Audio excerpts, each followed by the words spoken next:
ya acá mi selección de ejercicios, pero ya es como que entraba un poco sin anestesia. Entonces voy a insertar una hoja adelante para hacer un pequeño repaso teórico de los multiplicadores de Lagrange, de qué es eso, de qué trata.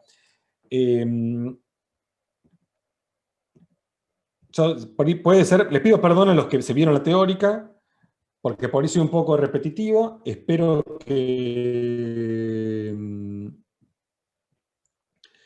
que no los aburra demasiado. Y les pido perdón a los que no lo vieron, porque por ahí voy un poco rápido, pero bueno, es lo que hay. A ver, así es como se inserta, creo. Ahí está, listo. Bueno, muy bien. Entonces, voy a empezar con un pequeñísimo repaso. Entonces,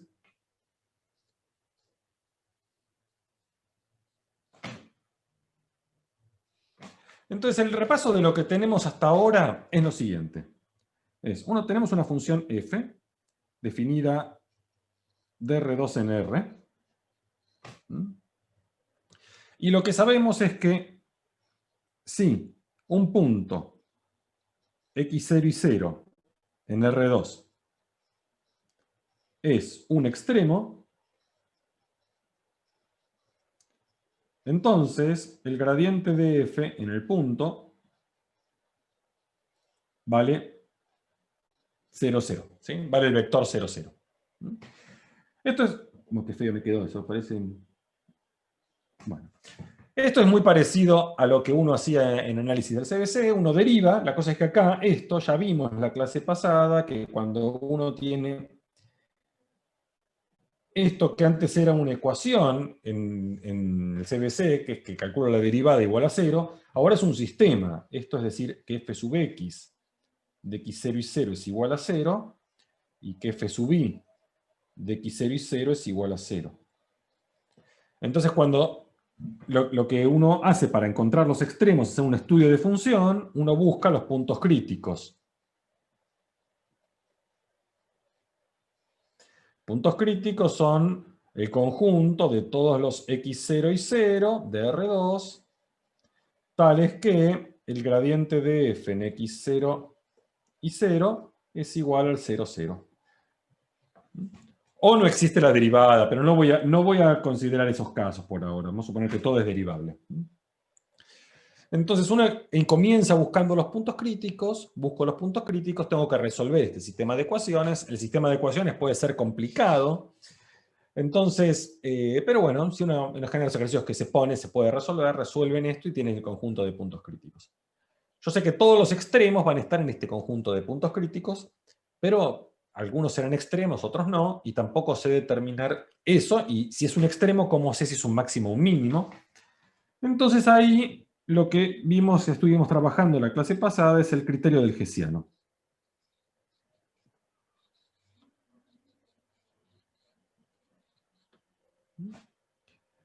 El criterio del Hessiano lo que decía es que si el gradiente de f en un punto x0 y 0 es 0, 0. Es decir, estoy en un punto crítico. Y miro h de f en x0 y 0 es la matriz hessiana, que es la matriz que de todas las derivadas segundas. Acá va fxx en x0 y 0. Acá va fxy en x0 y 0. Acá viene fix en x0 y 0. Y acá viene fii en x0 y 0. Esta es la matriz hessiana, la matriz de todas las derivadas segundas. Me hago esta matriz de acá. Entonces, el criterio del hessiano dice lo siguiente.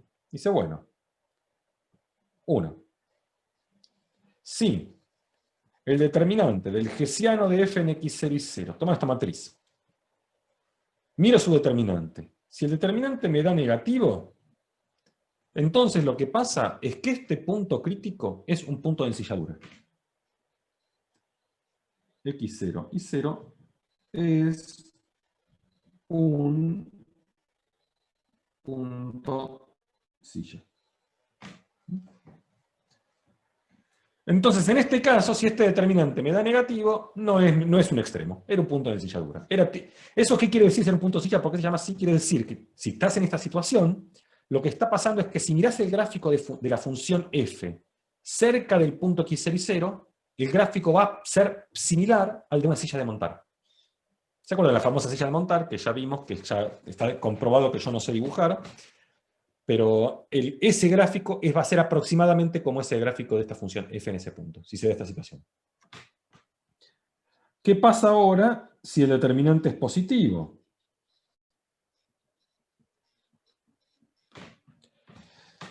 Bueno, si el determinante es positivo, entonces seguro que el punto es un extremo.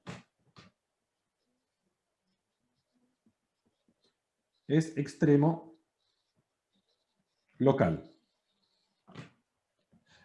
Lo que no sé solamente con este número es si este extremo local va a ser un máximo o un mínimo. ¿Cómo hago para ver si esto es un máximo o un mínimo? Bueno, eso es lo que prueba Esteban en su teórica, y la teórica lo que dice es que hay que mirar este número que está acá. Y el signo de este número que está acá, fíjense que este número ya no puede ser 0, ¿no? Porque si este número es 0, el determinante queda siempre negativo, porque queda 0 por este, que es 0, menos este por este. Pero estos dos son iguales, ¿no? Porque fxy y fix son iguales por el teorema de Clairaut. Entonces me quedaría el determinante, me queda menos este número al cuadrado, me quedaría negativo. Entonces no puede el determinante ser positivo. Si el determinante es positivo, este número seguro que no es 0. Entonces este número no es 0, va a ser positivo o negativo. Bueno, y el signo de este número es lo que va a determinar si es un máximo o un mínimo. Entonces, ahora respondo las preguntas, Alejandro. Déjame termino con esto y respondo. Entonces, acá, 2a. Si fxx de x0 y 0 es positivo, entonces x0 y 0 es mínimo. 2b. Si fxx de x0 y 0 es negativo, entonces x0 y 0 es máximo. Obviamente que esto, decir mínimo y máximo, son mínimos y máximos locales. Este puede ser un máximo local, pero no, la función puede valer más grande en otro lado, es localmente.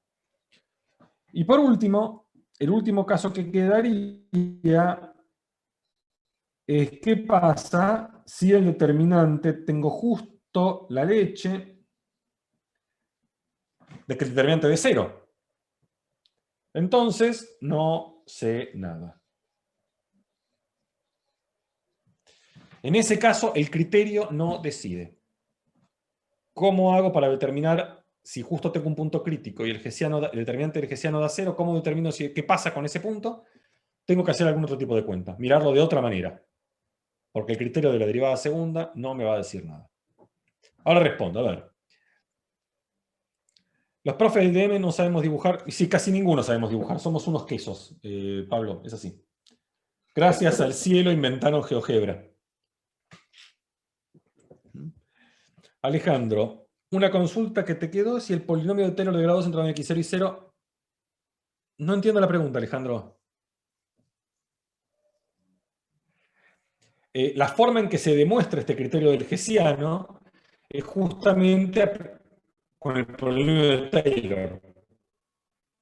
Porque lo que uno hace es, yo escribo, aproximo f con su polinomio de Taylor de grado 2, el término de gradiente no está porque el gradiente es 0, y estas dos cosas lo que están diciendo es si la forma cuadrática que te queda es positiva o negativa. Y eso es lo que va a decir si es como un entonces va a ser, cuando estás tanto en este caso como en este caso. Sí, si tienes el polinomio en lugar de f, puedes aplicar esto, tal cual, porque del polinomio podés deducir quién es el hessiano. Sí, totalmente. Bien, bien.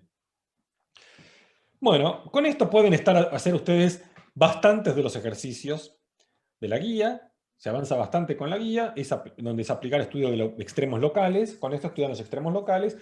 Tienen algunos ejercicios en la guía donde el determinante les da 0, y de todas maneras ustedes tienen que arreglárselas en esos casos puntuales para determinar si son máximos o mínimos. Y hay que hacer alguna cuenta y fijarse en cada caso particular. Profe, ¿puedo Vamos hacer a una agregar una pregunta? hojita más que necesito ahora. ¿Puedo hacer una Sí, pregunta, claro. profe? Respecto justo a eso, Sí, sí, sí, por supuesto. me había quedado colgada una duda de la clase anterior que habías dicho que no se podía, o sea, si yo tengo este caso donde tengo que me da 0, no Sí. puedo ir a la función original y evaluar como dejando fijo el i.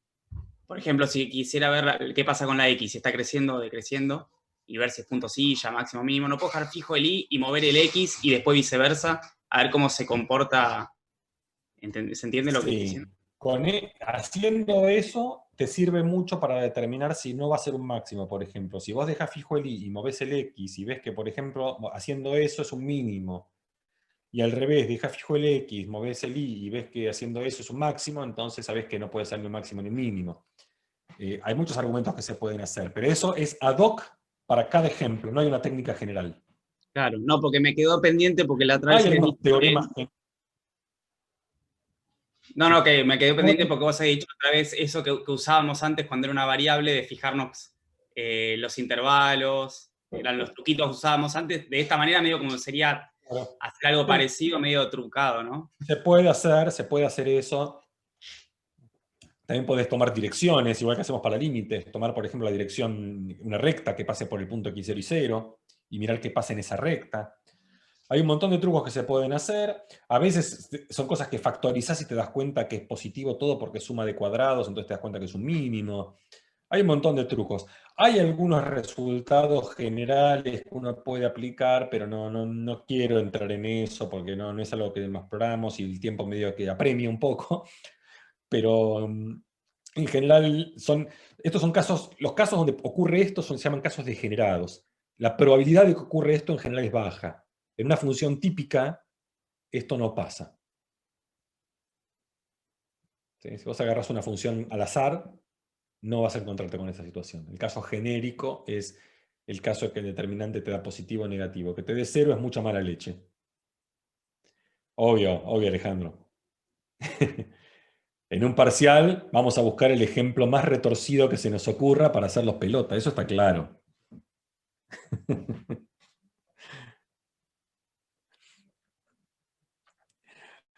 Así que bueno. Bueno, vamos ahora. Esta es la primera parte básica, que es el estudio de todos los puntos críticos y si son puntos silla, máximo, mínimo, local. Lo siguiente que sigue la práctica es cuando uno quiere hallar extremos absolutos. Entonces, el siguiente tema de la práctica es extremos absolutos.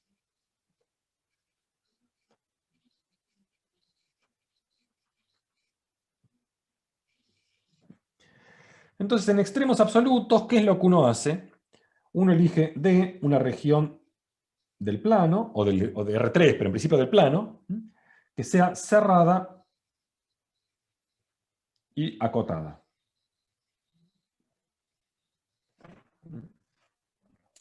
Cerrada, ya lo discutimos la vez pasada, que quiere decir que te contenga su borde. Acotada es que, ya sabéis, entendemos, que esté adentro de una bola, que yo la pueda alambrar. La puedo alambrar y la dejo adentro de un alambrado. Exacto, Pablo. Los matemáticos a esto inventamos un nombre para esto, y cuando algo es cerrado y acotado decimos que es compacto. Pero no importa mucho, por ahora es un nombre. Los que estudian matemática ya van a ver que esto tiene una connotación un poco distinta que se puede extender, pero eso es para los matemáticos. Para los no matemáticos, cerrado y acotado me parece mejor que agregar un nombre adicional. Entonces, tenemos una región ahí, y ahora tenemos una función f definida de esta región en R. Y entonces hay un teorema muy importante, el teorema de Weierstrass,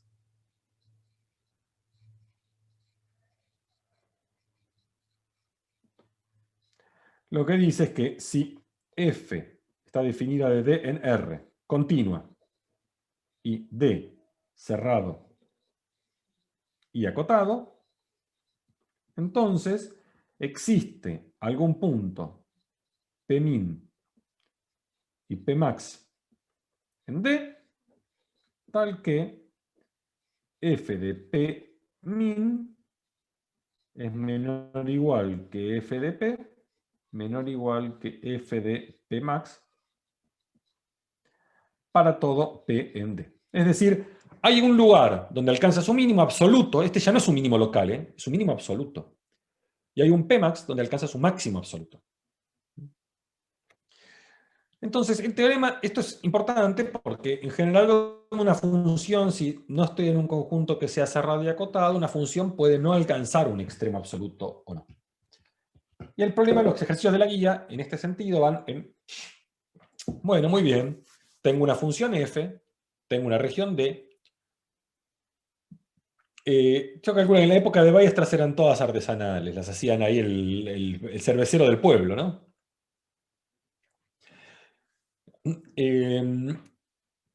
Podría haber una cerveza Weierstrass, ¿no? Es un buen nombre para cerveza.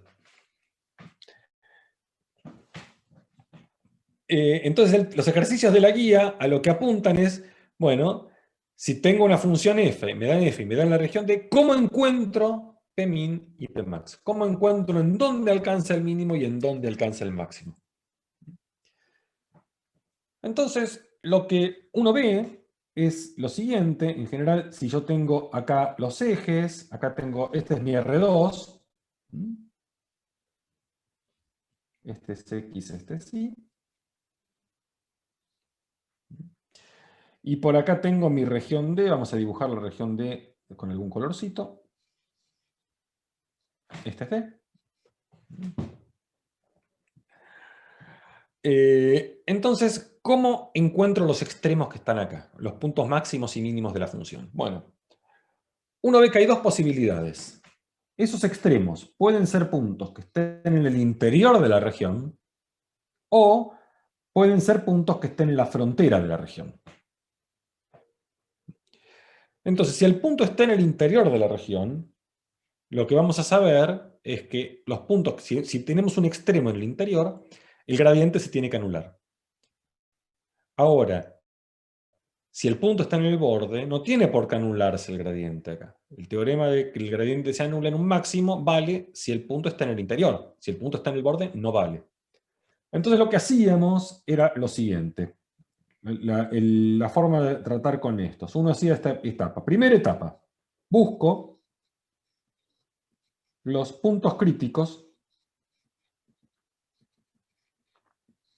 en el interior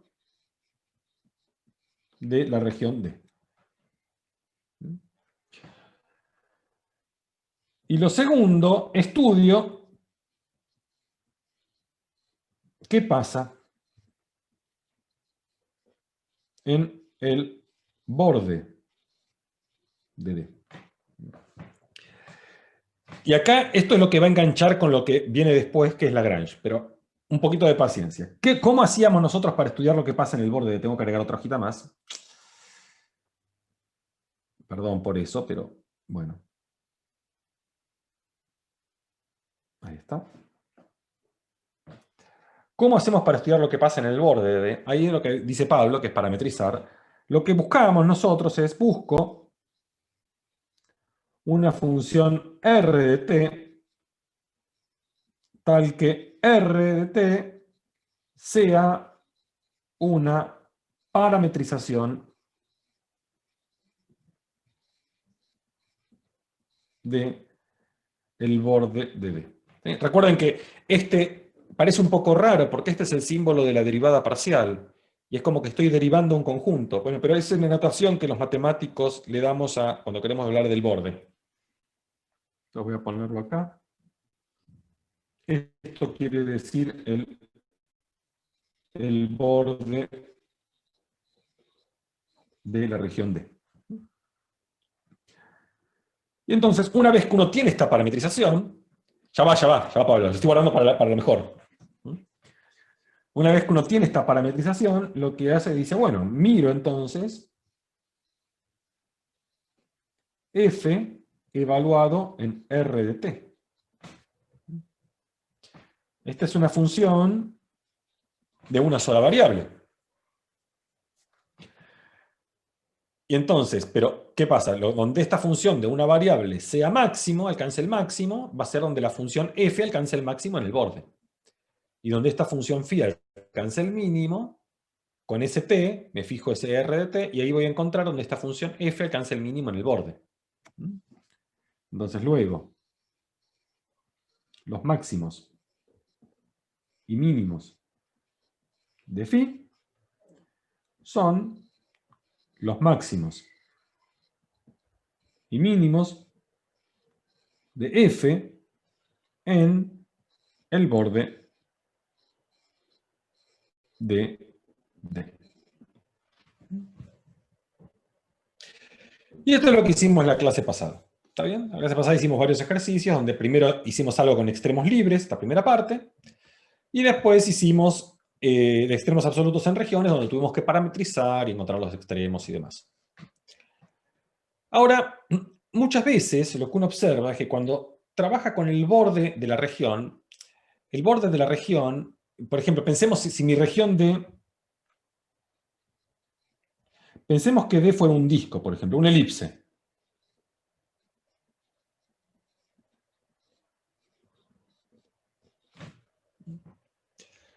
Entonces, en esta región, ¿quién es el borde de D? El borde de D es cuando x cuadrado más 3y cuadrado es igual a 1. Obviamente que en este caso particular es simple de parametrizar, pero a veces después cuando yo parametrizo y después tengo que evaluar una función de una variable y las cuentas se pueden hacer bastante complicadas y eso es algo que puede ser un poco complejo después de terminar de cerrarlo.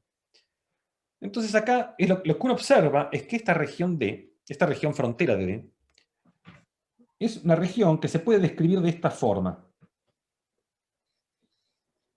Esta es una función g de xy.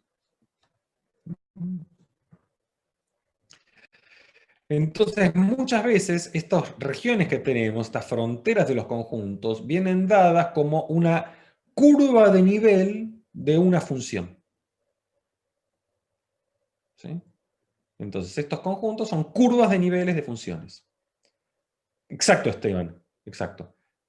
Lagrange vale cuando yo quiero buscar extremos de una función f sobre una curva de nivel de una función. La cosa es que Lagrange es un poco más general porque una curva de nivel no tiene por qué ser el borde de algo. Es una curva de nivel que no tiene por qué ser un borde necesariamente. Muchas veces los bordes son curvas de nivel, pero una curva de nivel no tiene por qué ser un borde. ¿Está bien? Entonces, la idea de Lagrange, del teorema de Lagrange, es cómo hago yo, sin necesidad de parametrizar, para encontrar máximos y mínimos de una función cuando le estoy mirando no en todo R2, sino en la curva de nivel de otra función G. Y ahí es donde entra Lagrange. Entonces, ¿qué hace Lagrange?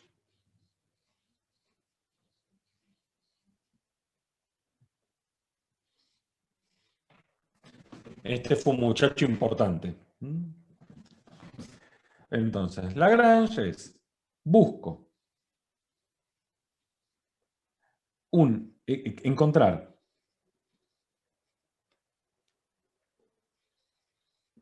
extremos de una función f de xy, ¿sí? Cuando en el conjunto S, que va a ser g de xy igual a algún cierto número k.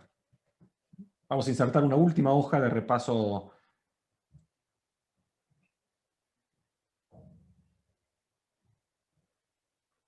Con esta ya creo que va a estar y ya podemos empezar a hacer los ejercicios.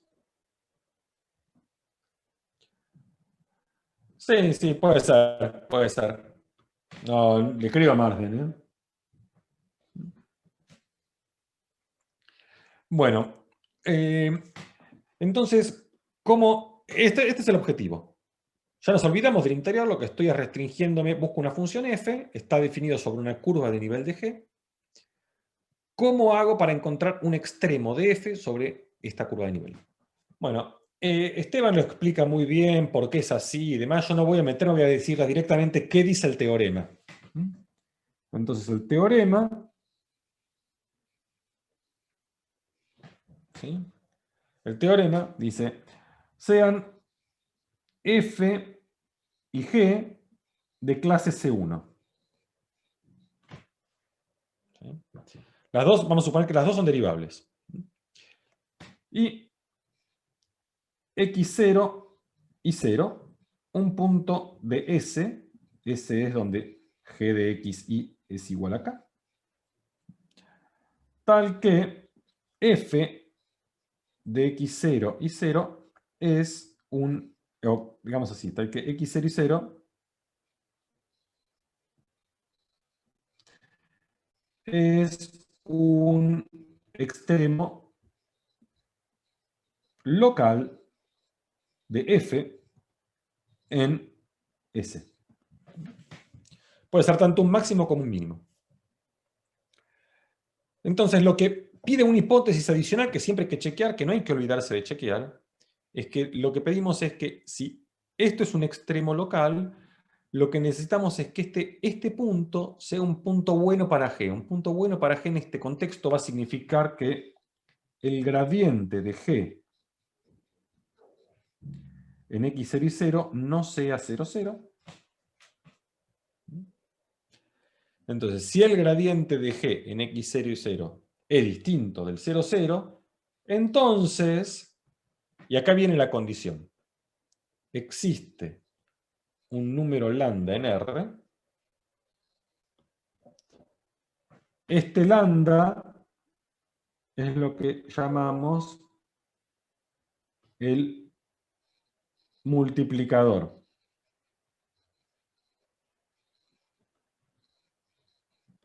Multiplicador de Lagrange. ¿Está bien? Existe un lambda tal que el gradiente de f en x0 y 0 es lambda por el gradiente de g en x0 y 0. Vamos a esto recuadrarlo con mi naranja. ¿Ves?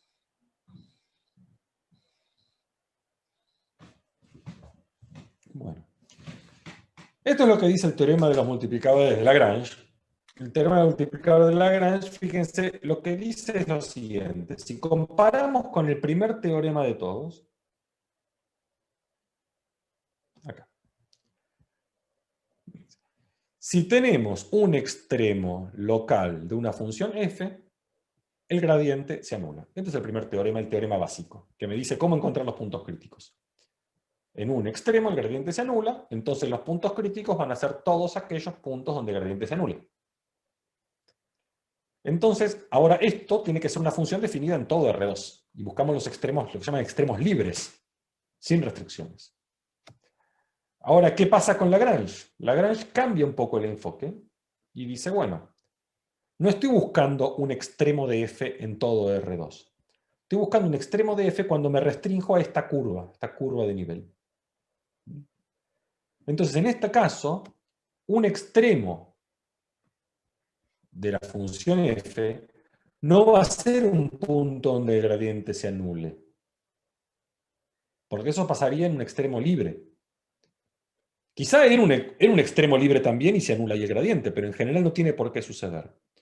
¿Qué es lo que dice Lagrange que va a pasar? En un extremo sobre la restricción, el gradiente de f y el gradiente de g tienen que ser paralelos. Eso es lo que dice Lagrange.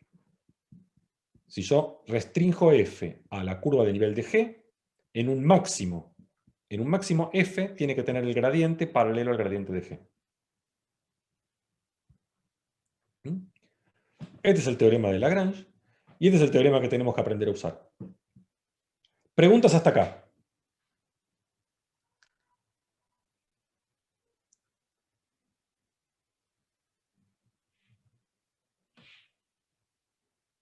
Bueno, aunque sea, díganme que no hay preguntas, así yo sé que me estén escuchando, que no estoy hablando solo.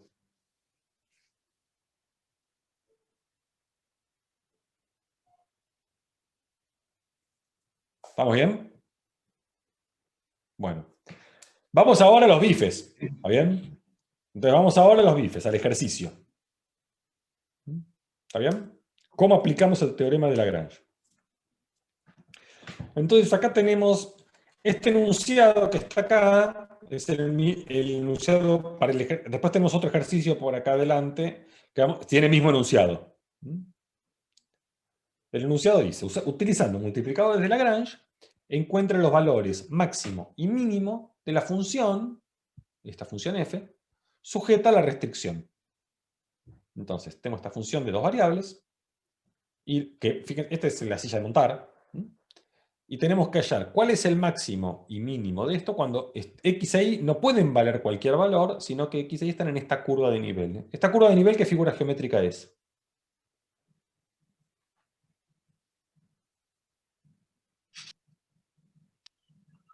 Una Una elipse. elipse. Perfecto, es una elipse. Entonces, tengo esta función de dos variables, la restrinjo a esta elipse. Esta elipse, fíjense que es un conjunto que es cerrado y acotado, ¿no? Por el teorema de Weierstrass sabemos que esta función, cuando la restrinjo a este conjunto, va a alcanzar un máximo y un mínimo. Entonces, ¿cómo hago para encontrar el máximo y el mínimo? ¿Qué tenemos que hacer? Buscar los puntos críticos. ¿Quiénes van a ser los puntos críticos? Acá es donde usamos Lagrange. ¿Qué me dice Lagrange? En un punto crítico, en un extremo, el gradiente de f tiene que ser paralelo al gradiente de la restricción. Entonces, uno, para resolver esto, dice, bueno, no, esto no, acá. Sea g de xy igual a un cuarto x cuadrado más y cuadrado. Entonces, los puntos críticos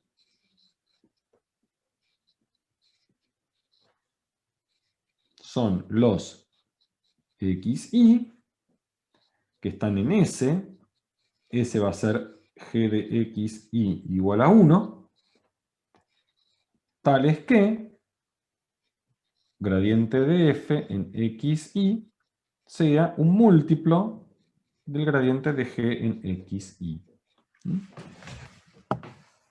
Bueno, una cosa muy importante, en este caso no va a haber problema, pero una cosa muy importante que siempre hay que chequear es que, es que el gradiente de g no se anule. Si el gradiente de g se anula, no estoy en las hipótesis del teorema de Lagrange. El teorema de Lagrange dice que si el gradiente de g no se anula.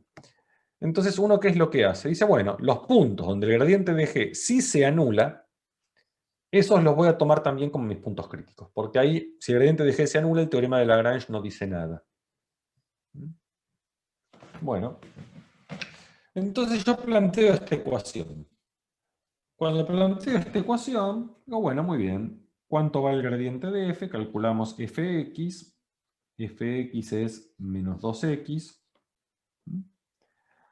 Calculo fi. Fi es 2i. Ahora tengo que calcular el gradiente de g. G la tengo acá. ¿Cuánto vale fx? Fx es x sobre 2. ¿Cuánto vale fi? Fi es 2i. ¿Está bien? Entonces ahora miro qué sistema de ecuaciones me queda. Cuando miro este sistema de ecuaciones, en este caso es un sistema de ecuaciones muy...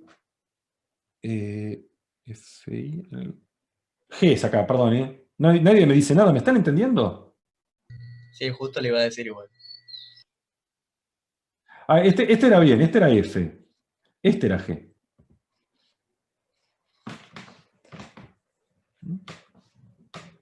Bien.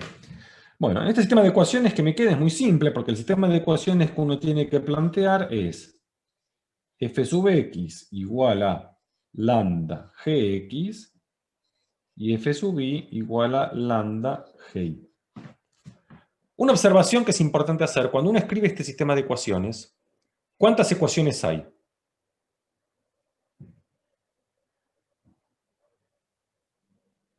¿No? Una, dos.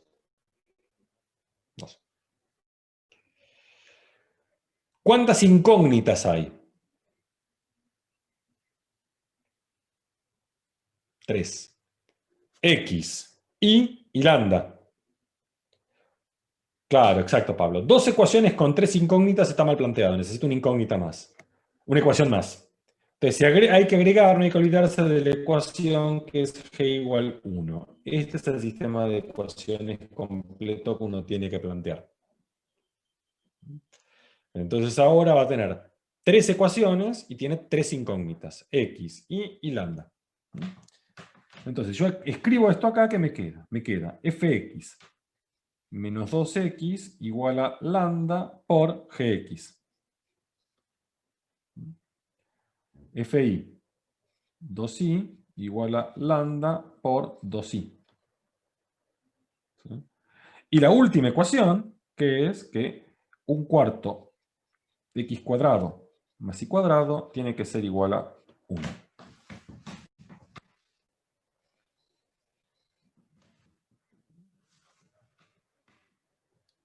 ¿Está bien?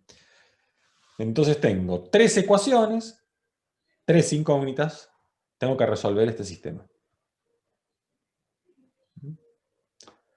Entonces vamos a la primera ecuación.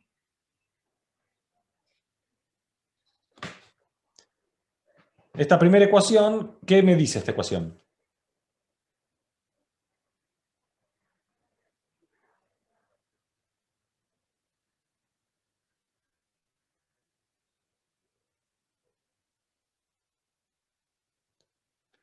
Lambda igual a menos 4 puede ser, pero me dice algo más también.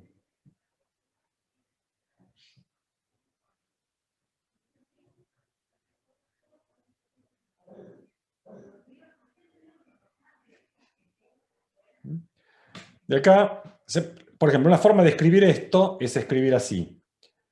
Si paso este término para acá sumando y saco x factor común, me queda lambda sobre 2 más 2 por x igual 0.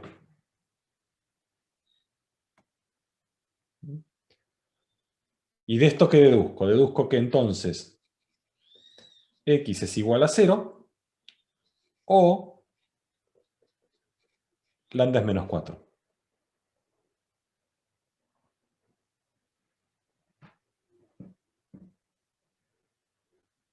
¿Sí? ¿Estamos hasta acá? Bueno. Entonces ahora exploramos posibilidades. Decimos, bueno, ¿qué pasa si x es igual a 0? Si x es igual a 0, vengo a la tercera ecuación y me queda que y cuadrado tiene que ser 1, de donde y es 1 o menos 1.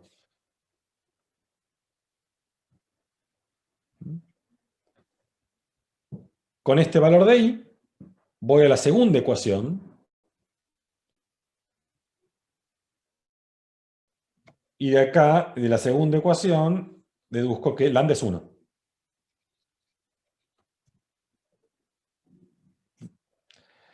Entonces acá encontré estos puntos críticos. P1 que es el 0, 1 y 0 menos 1.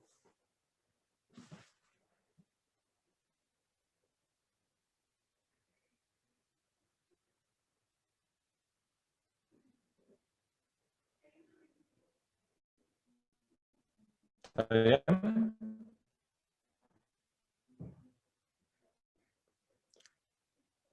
Hay que chequear que en estos puntos el gradiente no se anule, ¿no? Hay que ver que, en este caso es muy fácil porque el gradiente de g, que es este, solo se anula en el 0, 0, y el 0, 0 no está en el conjunto ese. Vamos a escribir eso.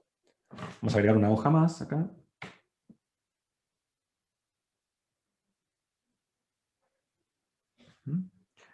Entonces acá, observación. El gradiente de g en xy es igual a, me quedó acá, era x sobre 2, 2y. Esto es igual al 0, 0. Si, solo si, x igual y igual 0. Pero el 0, 0 no está en S, que es G de XY igual a 1. Entonces el gradiente de G no se anula nunca. Bueno, entonces, si en la primera ecuación X era 0, teníamos estos dos puntos críticos. ¿Cuál es la otra alternativa? La otra alternativa era que lambda sea menos 4. Si lambda es menos 4, entonces, si lambda es menos 4, voy a la segunda ecuación. Entonces, donde dice lambda, reemplazo por menos 4. Entonces me queda que 2i es igual a, directamente, ¿no? Menos 8i. Es decir, 10i igual 0. Y es 0.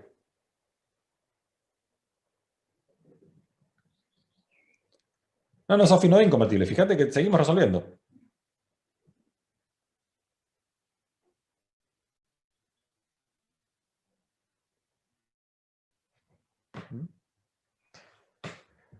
Entonces, ya sé que lambda es menos 4. Si lambda es menos 4, la primera ecuación no me dice nada. Para ese valor de lambda me dijo que y es 0. ¿De dónde voy a sacar x? Lo saco de esta ecuación, de la última.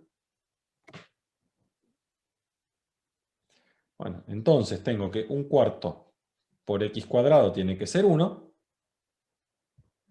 de lo cual x es 2 o menos 2.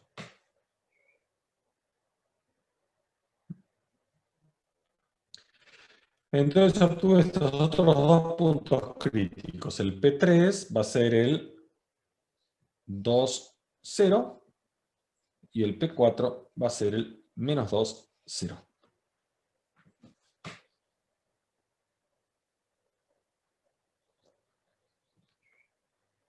¿Está bien? Profe, una pregunta. ¿Puede pasarnos que nos dé en alguno de estos despejes alguna ecuación indeterminada? En principio pensaría que no, ¿no? Porque estamos hablando de un conjunto cerrado, tendría que haber una, como no podría haber puntos Siempre críticos. vas a encontrar, siempre tenés que poder encontrar soluciones, porque si estás en un conjunto cerrado y acotado, siempre sabes que tiene que haber por lo menos un mínimo y por lo menos un máximo. Claro, no debería pasar, ¿no? Por eso se me ocurrió ahora, Entonces pero... siempre tiene que tener una solución, porque un punto crítico hay dos puntos críticos hay seguro. Entonces siempre tenés que encontrar por lo menos dos puntos críticos, como mínimo. Si tu conjunto es cerrado y acotado, ¿no? ¿Está bien? Así que siempre alguna solución vas a encontrar. Polla. Si el conjunto no es cerrado y acotado, es un conjunto no acotado, entonces ahí sí puede que no encuentres nada, porque puede ser que no haya ningún punto crítico. ¿Está bien?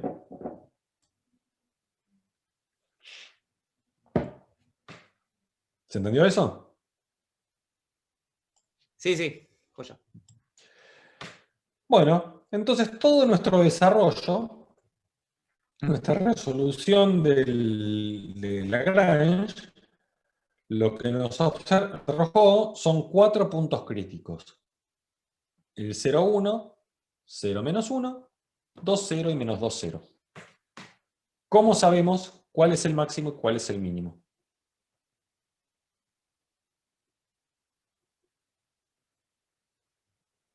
Exacto, evalúa.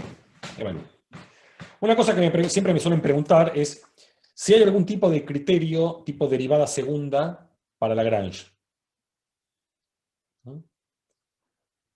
Yo puedo hacer un criterio tipo el criterio del Hessiano para acá y mirando las derivadas segundas determinar si son más extremos locales. La respuesta es que existe ese tipo de criterio. Hay un objeto que se llama el Hessiano orlado. El que tenga ganas de googlear.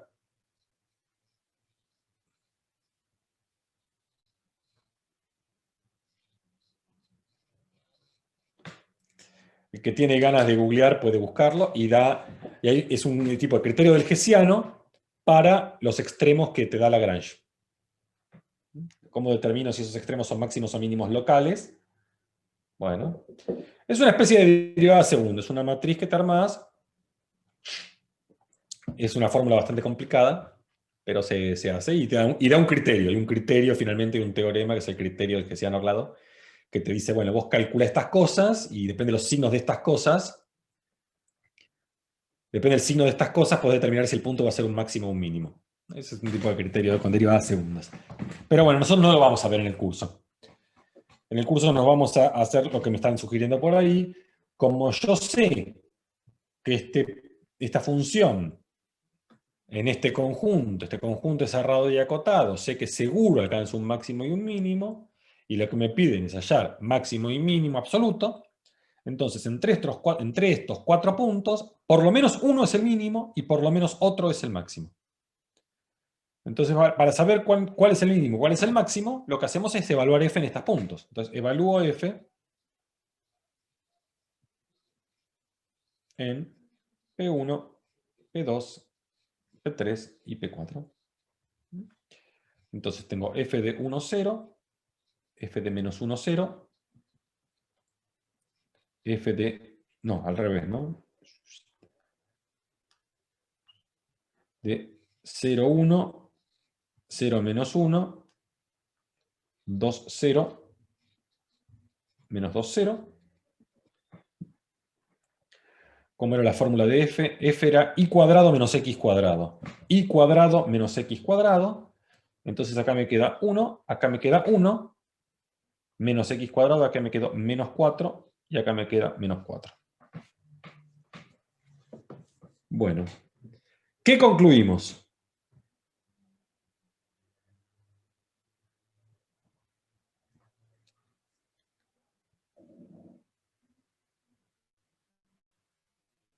Hay dos máximos y dos mínimos.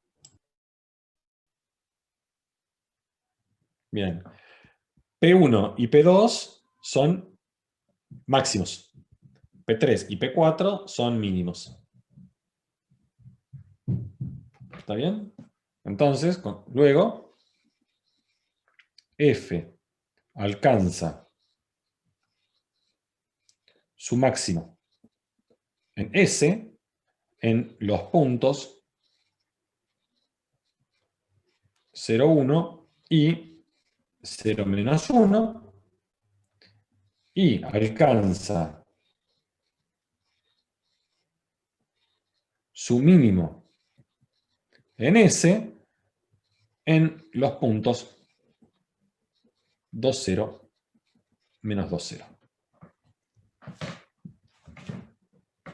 ¿Cómo anduvo esto? ¿Se entendió?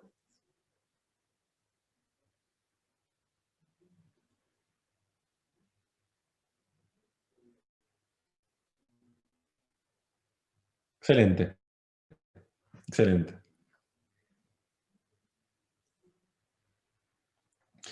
Acá no había frontera ni nada. Era solo, fíjate el enunciado, Gastón. Es el máximo de f en esta restricción. No importa si esto es la frontera de alguien o no. ¿Sí? Y Ezequiel y Sofi son absolutos. Porque nosotros no hicimos un estudio local, van a ser absolutos. Fíjense que en este se puede graficar bastante bien esto, se puede entender bastante bien. Si yo uso, a ver si tengo acá el GeoGebra abierto, no, pero lo abro, es rápido. GeoGebra. Voy a aprovechar que esto todavía se puede graficar, porque después viene algo que no voy a poder graficar. Entonces vamos a dejar de compartir esto y vamos a pasar al GeoGebra. Aprovechemos que esto se puede todavía graficar. Entonces yo voy a graficar primero la restricción, que es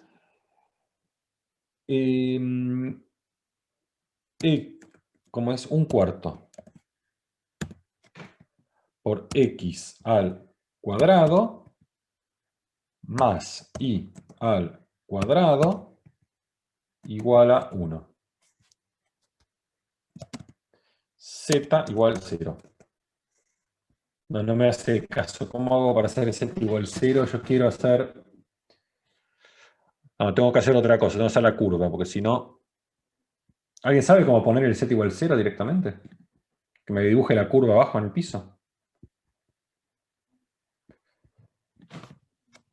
Bueno, vamos a hacer curva. Acá está, curva No, en implícita. el de 3 no lo sé. Curva implícita. Y entonces acá pongo 4x al... 4 no, un cuarto. Un cuarto x al cuadrado más y al cuadrado igual a 1. No, bueno, ya ahí me está superando esto. Vamos a hacer algo más simple. Vamos acá. ¿Eh? ¿Qué? No te entendí.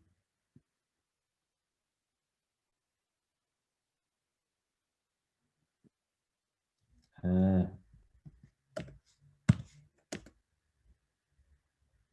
no. Ah, bueno, no importa. Lo hago de otra manera. Total, esto es fácil. Curva. Y acá tendría que poner. Sería 2 coste, ¿no?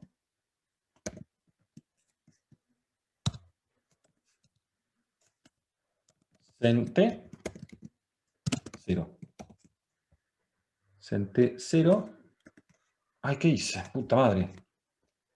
Curva 2 coste, coma, cente, coma 0, coma t, coma 0, coma 2 pi. Ahí está. Ahora sí, ahí tenemos la curvita. Bien, bien, bien. Y ahora lo que voy a hacer es graficar la función z igual i al cuadrado menos x al cuadrado. Bien. Y ahora quiero graficar esta misma curva. ¿Cómo era para copiar esto? Duplicar entrada. Duplicar entrada. Y vamos a duplicar entrada, pero acá, en vez de poner z esto, vamos a poner y cuadrado x cuadrado, que sería sen cuadrado de t menos 4 cos cuadrado de t. Seguro que se puede hacer mejor esto, ¿eh? Y acá tenemos la curvita esta. Entonces, si no sé si se alcanza a ver. Ay, ¿qué hice? No, ahí está. Serían como proyecciones de la misma Tenemos elipse. los dos máximos. Claro, cuando recorro la elipse, la curva esta es la que... ¿sí? Y aquí tenemos los dos máximos, que los alcancen estos dos puntitos de la elipse, y los dos mínimos, que son estos dos, que los alcancen estos dos extremos de la elipse. Y todo esto es lo que es la función restringida a la elipse, la silla de montar restringida a la elipse.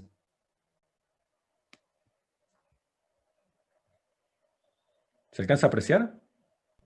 Claro, está restringida al Tenemos como acá, el cilindro que se forma por la elipse. claro, ahí está. Ahí estoy restringiendo la silla de montar en la elipse. Entonces tenemos los mínimos en esos dos puntos y los máximos en estos dos puntos. Que eso es lo que me dio las cuentas. Ahí se ve bien. Buenísimo. Vamos ahora al siguiente. El siguiente ejercicio ya no vamos a poder graficarlo, lamentablemente, pero es así el universo. Porque el siguiente ejemplo es un ejemplo ahora con una función de 3 variables. Y una función de 3 variables no se puede graficar porque el gráfico vive en R4, ¿no? Entonces acá ya estamos atados directamente a la matemática. ¿Está bien? ¿Cómo grafico esta función? No sé graficarlo. Bueno, ¿cómo hago para resolver este problema? El razonamiento, las cuentas que se hace... Está bien, yo enuncié el teorema de Lagrange para funciones de 2 variables. Pero es exactamente igual para funciones de 3 variables. Lo que va a decir es que si yo quiero hallar el máximo o mínimo de esta función cuando me restrinjo a esta, que ahora es una superficie de nivel, en esos extremos, el gradiente de f tiene que ser paralelo al gradiente de la restricción. O sea, el teorema de Lagrange acá dice exactamente lo mismo. Lo que cambia es que ahora tengo funciones de 3 variables. Entonces, este que está acá, este va a ser mi g de x y z. Esa es mi g de x y z. ¿Y qué dice Lagrange? En este caso, tenemos que Lagrange dice que en un extremo, el gradiente de f tiene que ser igual a un múltiplo del gradiente de g. Entonces, acá me tengo que armar mi sistema de ecuaciones. ¿Quién va a ser mi sistema de ecuaciones? Voy a tener f sub x en x y z igual a lambda por g sub x en x y z, f sub i en x y z igual a lambda por g sub i en x y z, y f sub z en x y z igual a lambda por g sub z en x y z. Y ahora pasa algo parecido a lo que teníamos antes. En este sistema de ecuaciones voy a tener 1, 2, 3 ecuaciones, pero ¿cuántas incógnitas tengo? Tengo x, y, z y lambda. Tengo 4 incógnitas. Necesito una ecuación extra, pero la ecuación extra es que g tiene que ser igual a 1. Entonces tengo una ecuación extra que es que g de x y z es igual a 1. ¿Está bien? Y obviamente esta ecuación, este sistema, es el sistema que tiene que verificar cualquier extremo, es decir, todos los puntos x y z que verifiquen este sistema de ecuaciones van a ser mis puntos críticos. Y tengo que tener cuidado primero que el gradiente de g no se anule en los puntos de la superficie.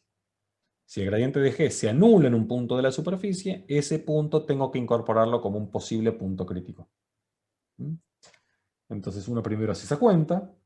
Dice, bueno, el gradiente de g es igual. ¿G quién era? G era x cuadrado, x cuarta más y cuarta más z cuarta. Entonces cuando calculo el gradiente de g, tiene que ir gx, gi, gz. Cuando derivo respecto de x me da 4 por x cubo. Derivo respecto de y es 4 por y cubo. Derivo respecto de z es 4 por z cubo. Bien. ¿Y cuando se anula el gradiente? Entonces el gradiente de g es igual a 0, si y solo si x igual 0, y igual 0, z igual 0. Pero este punto es un punto que no pertenece a la superficie.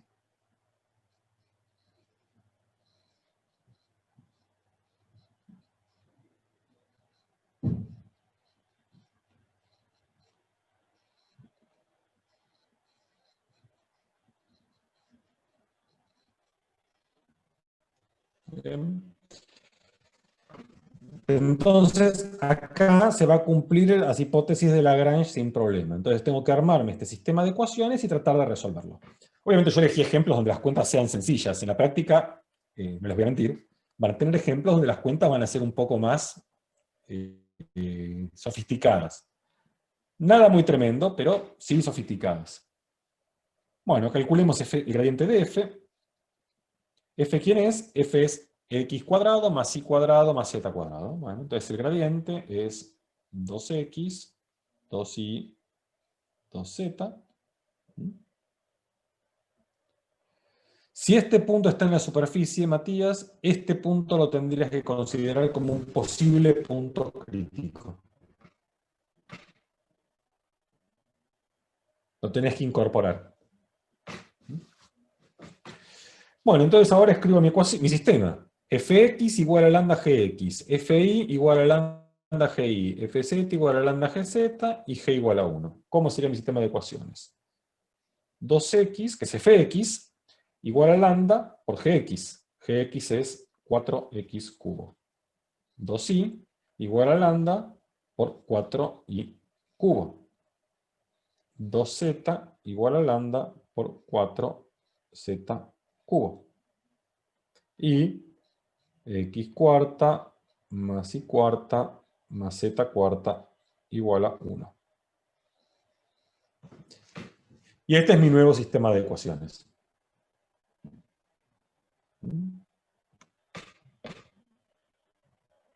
¿Está bien?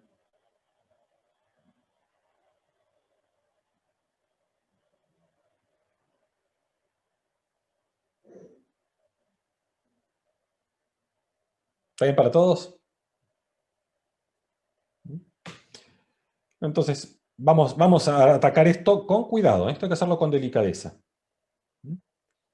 De acá, ¿qué puedo hacer? Paso este 2x restando y saco factor común lo que quiero.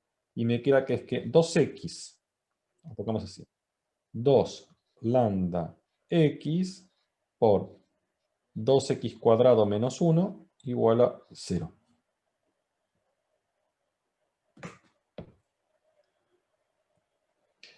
Díganme si entendieron toda la manipulación algebraica que hice, porque puede haber sido un poco delicado, pero bueno. ¿Sí?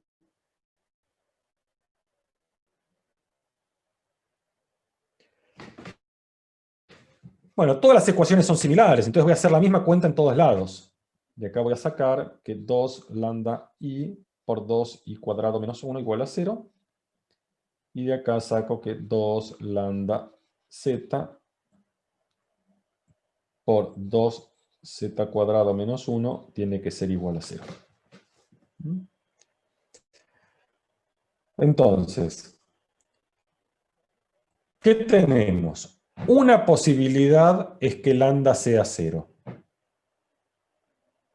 No, perdón, está mal esta cuenta. ¿Ven? Me dicen que está bien, pero está mal. Lambda no es común. Exacto. Lambda no. 2x por 2 lambda x cuadrado. 2x por 2 lambda. Ahora sí. No, Juan, y tenías razón, está mal. Yo lo había hecho mal. Ahora sí, ahora sí, ahora sí. Bueno, entonces miramos acá, tenemos que resolver esta ecuación. Acá es I y acá es Z. Bueno, entonces primera ecuación. Vamos a insertar otra más. Tuki, tuki. Ahí estamos. Bueno, entonces de la primera ecuación vamos a llamar esto 1, 2, 3. Entonces de 1. X igual a 0 o 2 lambda x cuadrado menos 1 igual a 0. No, es muy fuerte lo tuyo, Alan, que siempre conviene. No me atrevo a tanto. Sí, el siempre en matemática es muy temerario. ¿Sí? Depende de cada caso, depende de cada caso. Por eso les voy a hacer ejemplos, vamos a hacer más ejemplos después y van a ver distintas técnicas y después, bueno, consultarán las dudas que tengan, pero no hay una forma general de hacer. Son sistemas no lineales. En los sistemas lineales, Gauss, ahí sí hay un método que sirve siempre. En los sistemas no lineales cada uno es un mundo aparte.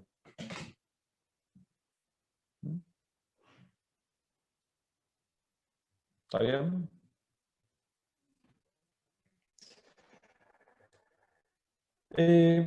Una cosa que quiero descartar ya de entrada es la primera observación que uno hace de acá es que lambda, si lambda es 0, ¿sí? Si lambda es 0, esto quiere decir que x, y y z son 0. Pero si x, y z es igual a 0, no verifican la última ecuación. Y eso es un absurdo. pues x cuarta más y cuarta más z cuarta es igual a 1. Entonces lambda es distinto de 0. Eso ya lo sacamos de encima. Sí, sí, puede ser que lambda sea 0. Puede ser que lambda igual a 0 sea un valor posible, Sofi, porque en ese caso lo que quiere decir es que es un punto donde el gradiente de f se anulaba. Eso puede pasar perfectamente.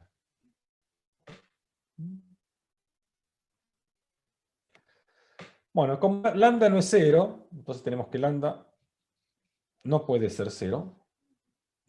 Esto ya lo voy a recuadrar acá. Voy a poder dividir por lambda sin problema. Entonces de acá, ¿qué hago? Puedo despejar x. Y de acá me queda que x cuadrado es 1 dividido 2 lambda. 2 lambda. Entonces x va a ser más menos 1 sobre raíz cuadrada de 2 lambda.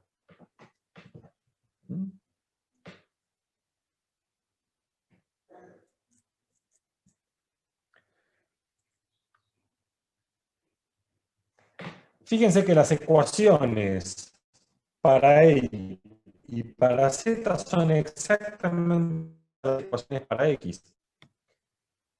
Entonces, de 2, vamos a sacar lo mismo. Y igual 0. O y igual más menos. Y de 3, me queda que z es igual a 0. O z es igual a más menos 1 dividido raíz cuadrada de 2 lambda. Ahora lo que tenemos que ver es cuáles de estos puntos, de estas soluciones, están, y para qué valores de lambda, viven en la superficie. Cuando verifican esto. Cuando verifican la ecuación, x cuarta más y cuarta más z cuarta igual a 1.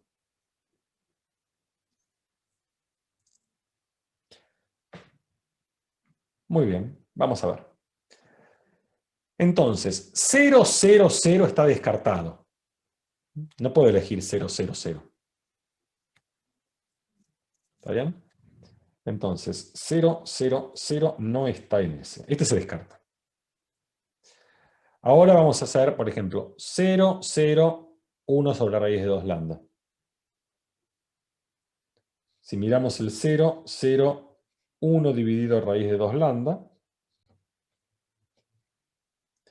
me fijo si estos puntos, si para algún valor de lambda, este punto está en la superficie. Entonces tengo que hacer 0 a la cuarta más 0 a la cuarta más 1 sobre raíz de 2 lambda a la cuarta igual a 1. Entonces esto me queda 1 sobre 4 lambda cuadrado igual a 1. O sea, lambda cuadrado igual a 1/4. O sea, lambda igual a más menos 1/2. Pero una cosa que no observé, que tendría que haber observado acá, es que en esta ecuación ya me dice que lambda tiene que ser positivo, ¿no? Porque si lambda es negativo, ya no tiene sentido la ecuación. No podía sacar raíz cuadrada. ¿Sí? Lambda tiene que ser positivo. Entonces, como lambda es positivo, este menos no está.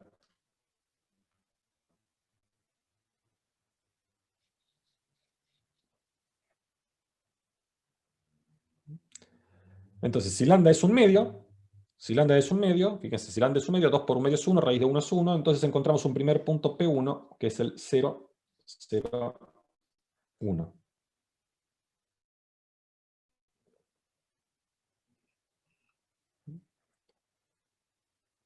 ¿Se entendió hasta acá?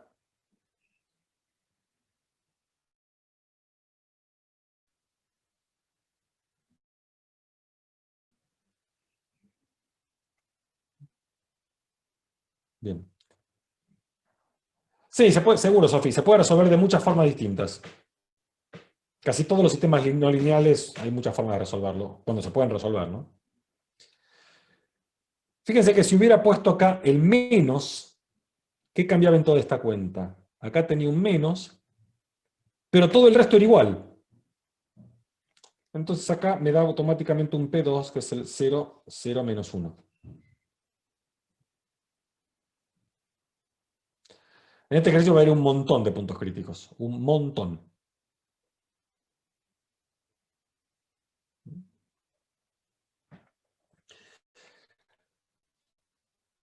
Bueno. Entonces, tengo 0, 0, z. Fíjense que si yo hubiera hecho y igual 0, x igual 0, perdón, igual 0 y z igual 0, hubiera tenido lo mismo. De acá, uno enseguida se puede dar cuenta que el P3 igual al 0, 1, 0.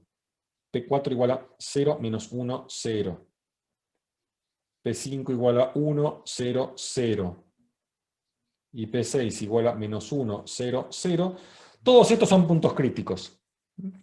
Todos estos corresponde a tomar dos coordenadas igual a 0. ¿No? Que acá puedo, por ejemplo, si tomo x e igual 0, es lo que hice recién, es el 0, 0, 1, 0, 0, menos 1. Pero si tomo x y z igual 0, y este valor, acá tengo estos otros dos. 0, 1, 0 y 0, menos 1, 0. Y por otro lado, si tomo y y z igual 0, obtengo estos otros dos. Entonces, estas son todas las posibilidades que tengo si dos coordenadas son 0. Ahora hay que ver qué pasa si una coordenada es 0 y las otras dos no. Entonces, supongamos, vamos a agregar otra hoja más.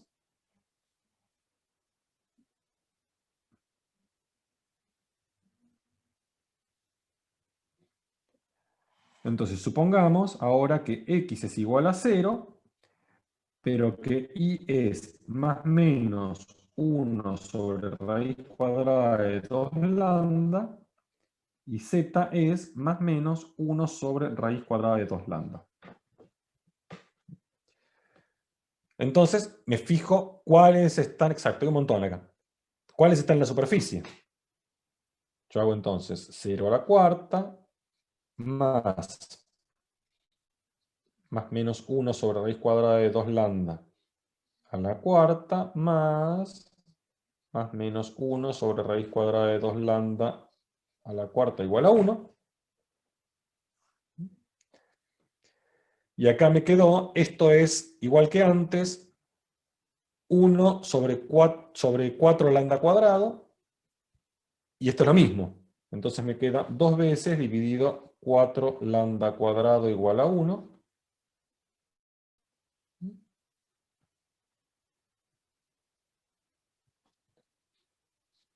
Acá simplifico. Y de acá me queda que entonces lambda cuadrado es igual, paso a un medio, ¿no? Entonces lambda es 1 sobre raíz cuadrada de 2. Recordemos siempre que lambda es positivo, entonces no hay más menos porque solo es positivo. Entonces acá obtuve 4 más, ¿no?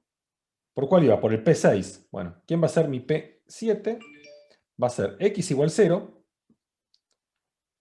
1 sobre, si lambda, uy, qué quilombo, ¿no? Si lambda es 1 sobre raíz de 2, me queda 1 sobre 2 dividido raíz de 2 es raíz de 2, raíz cuarta. 1 sobre raíz cuarta de 2. 1 sobre raíz cuarta de 2. Después tenemos el P8, 0, 1 sobre raíz cuarta de 2, menos 1 sobre raíz cuarta de 2.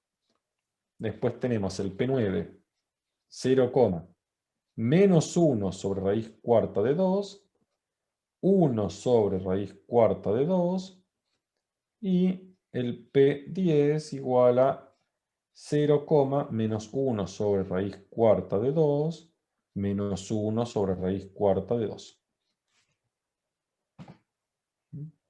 Tenemos estos 4.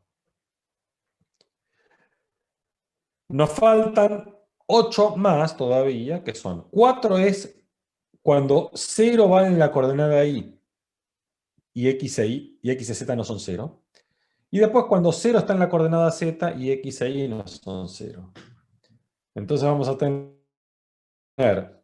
el P, vamos a poner así, P11, P12, P13 y P14, estos van a ser más menos 1 dividido raíz cuarta de 2, 0, más menos 1 dividido raíz cuarta de 2.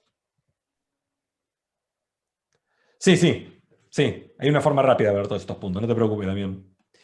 Y después tenemos el P15, P16, P17 y P18, que van a ser más menos 1 dividido raíz cuarta de 2, más menos 1 dividido raíz cuarta de 2, 0.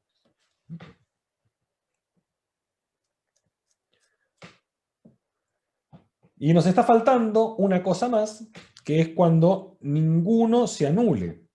Cuando vamos a las ecuaciones, y x, y o z, los dos valen más menos 1 sobre raíz de 2 lambda. ¿Está bien? Ya cubrimos todos los casos donde dos coordenadas se anulan, todos los casos donde una de las coordenadas se anula. Nos falta ver el caso donde ninguna coordenada se anula. Entonces ahora x igual a más menos 1 sobre raíz de 2 lambda, y igual a más menos 1 sobre raíz de 2 lambda, y z igual a más menos 1 sobre raíz de 2 lambda. En este caso, cuando hago x a la cuarta más y a la cuarta más z a la cuarta, esto me queda. Todos valen 1 sobre 4 lambda cuadrado, o sea, todo va a ser 3 sobre 4 lambda cuadrado. Esto tiene que ser igual a 1, de donde lambda cuadrado es 3 cuartos. Ahora, lambda es positivo, entonces me queda que lambda es raíz de 3 sobre 2. Bueno, y si acá donde dice lambda pongo raíz de 3 sobre 2, el 2 con el 2 se tacha y me queda raíz cuarta de 3. Bueno.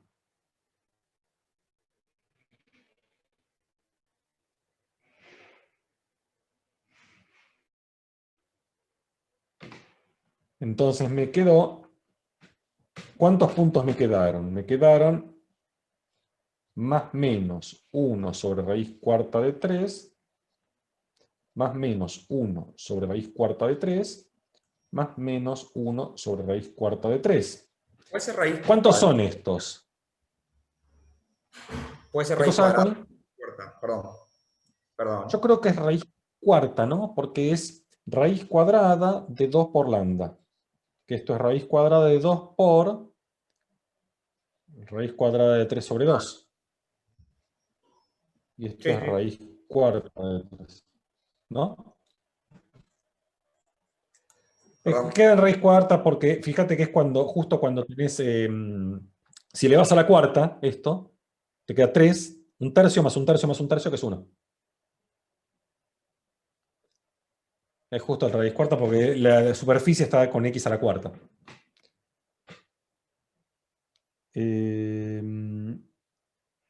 Bueno, ¿cuántos tengo acá? Habíamos terminado en el 18. Tengo P19 es más, más. P20, más, menos. P21, más, menos. P22, más, menos. P23, menos, más. P24, menos, menos. P25, menos, más. P26, menos. Y ahí están todos, ¿no? Son 8.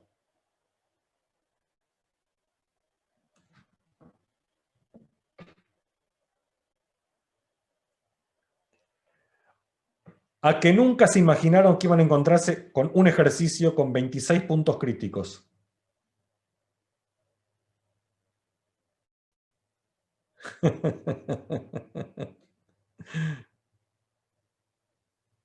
Esto creo que es un récord, ¿eh? Eso es porque esto es muy simétrico. La función es muy simétrica, la superficie es muy simétrica, entonces por simetría se tienen muchos. Vamos a ver ahora cómo se evalúa todo esto. Bueno, fíjense cómo es mi función. Mi función es, que está acá al principio de todo, es x cuadrado más y cuadrado más z cuadrado. Y lo que vamos a ver es que en realidad, como está al cuadrado, este resultado de f va a dar igual, y es lo mismo, x y z en algún sentido es lo mismo, son intercambiables. Esa es la simetría que se tiene, por eso son tantos. F va a dar lo mismo en cada vez que yo elijo un punto, que sea 0, 0 algo, dos ceros, va a valer siempre lo mismo. Cuando elijo un punto que tenga un 0, en todos esos va a dar todo lo mismo. Y cuando elijo un punto donde no tenga ningún 0, en todos esos va a dar lo mismo. No va a ser tan tremendo. Entonces, del P1, si vamos acá, del P1 al P8, ya vamos al P6, perdón, estos primeros 6 puntos, en todos estos, voy a escribir acá, F evaluado en PI, para cualquiera de estos, ¿qué es? X cuadrado más Y cuadrado más Z cuadrado. Siempre vale 1. En todos estos vale igual.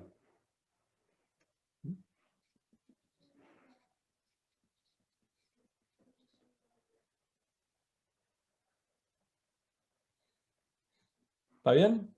Esto es fácil. Avanzamos y miramos todos estos. Yo digo que en todos estos, del P7 al P18, vale siempre lo mismo. Porque es x cuadrado más y cuadrado más z cuadrado. Y es lo mismo, los menos se cancelan siempre, porque está elevado al cuadrado, y sumo 2, no importa si están en x, en y o en z, es lo mismo. Entonces acá digo que vamos a poner esto en naranja. Estos puntos voy a ponerlo acá. ¿Sí? F de PJ con J desde. Arrancamos esto en el 7 y terminó en el 18.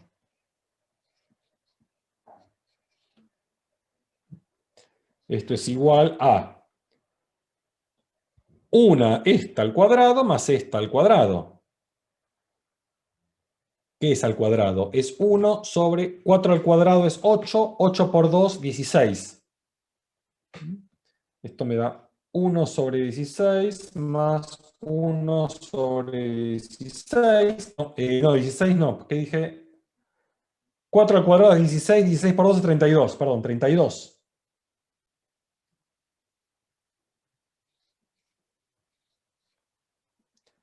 Dos sobre 32, que es 1 sobre 16. En todos estos puntos me dio lo mismo, 1 sobre 16. Y por último, vamos a estos. Más menos 1 sobre raíz cuarta de 3. Y cuando yo quiero calcular f en pk, k desde 19 hasta 26, ¿esto qué tengo que hacer?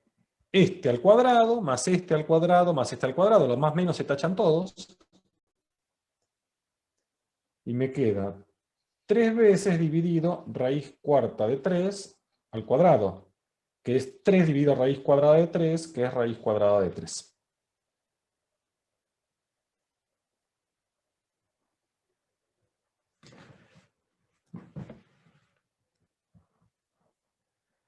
A ver, Sofi, vamos a mirar desde estos vecinos que están en naranja. El karma del naranja sería, ¿no? Vamos a ver. Ah, era raíz cuarta, porque puse 4. Tenés razón, porque yo pensé que era 4 por raíz de 2, pero no es 4 por raíz de 2, es raíz cuarta de 2. Entonces este no es así, este está mal. Eso por usar el naranja, ¿ven? Vamos a borrarlo. Vamos a cambiar de color a uno mejor, entonces. f de pi desde i igual 7 hasta 16. Y esto da 1 sobre raíz cuarta de 2 al cuadrado por 2. Hay que multiplicar por 2. Entonces esto me da 2 dividido raíz cuadrada de 2, que es raíz cuadrada de 2.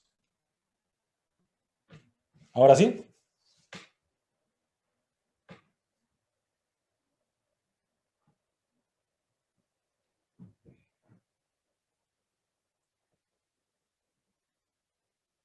Va lindo al final, ¿eh?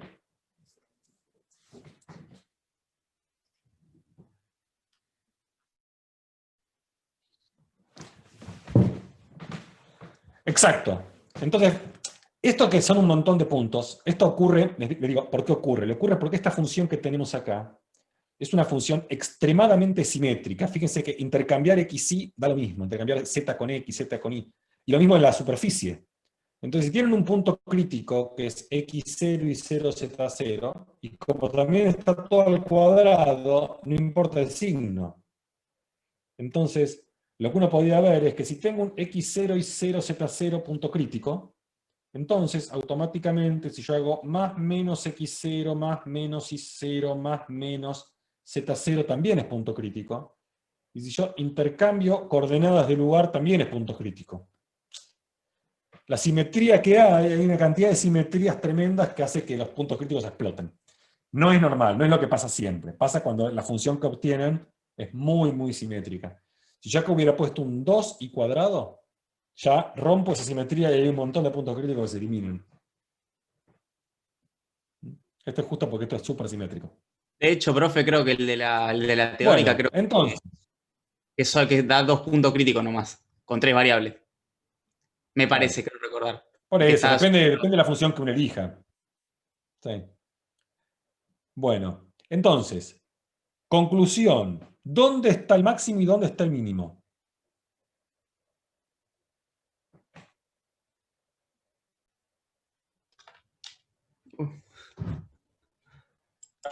El máximo es cuando me dio raíz de 3. Y el mínimo es cuando dio 1. Y en estos, nada. Podrían ser extremos locales, no lo sé.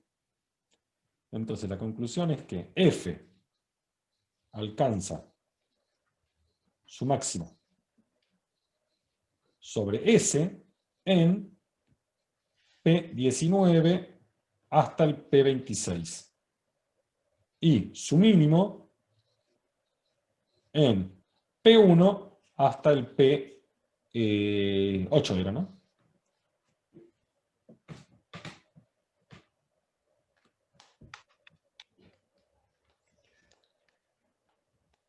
Esto es producto de la simetría. Fíjense, creo que nunca había hecho un ejercicio con tantos puntos críticos. Hasta el P6, sí. ¿Vos, Juan, y habías hecho alguna vez uno con tantos puntos críticos?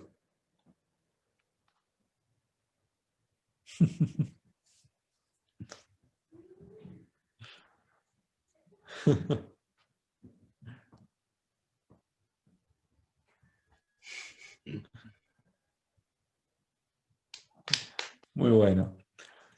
Pero esto le repito, esto es una cosa de que, porque las funciones son súper simétricas, entonces toda esta cosa de que si encuentran un punto crítico, automáticamente ese les genera un montón de puntos críticos, porque pueden intercambiar coordenadas de lugar o pueden poner más o menos por todos lados, entonces por eso explotan los puntos críticos. No te preocupes. El de parcial es más difícil.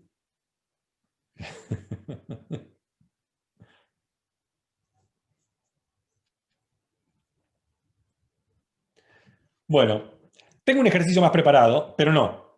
Voy a hacer lo siguiente hoy. Vamos a hacer lo siguiente. En vez de hacer un ejercicio más, prefiero yo hacer consultas ahora. Así pregunten ustedes sobre la guía, lo que llegaron hasta ahora de máximos y mínimos, o de la guía de Taylor también.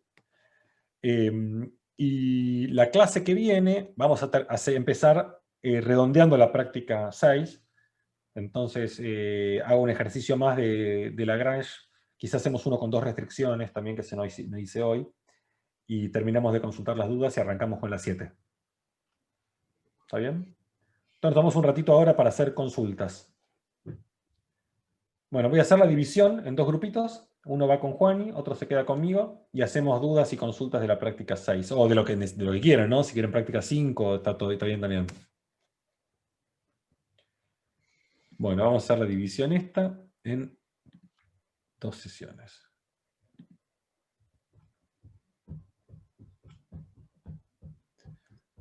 Ahí está. A ver si te veo dónde... Bueno, ahí estamos. Bueno, a los que no veo ya, me despido. Nos vemos la semana que viene.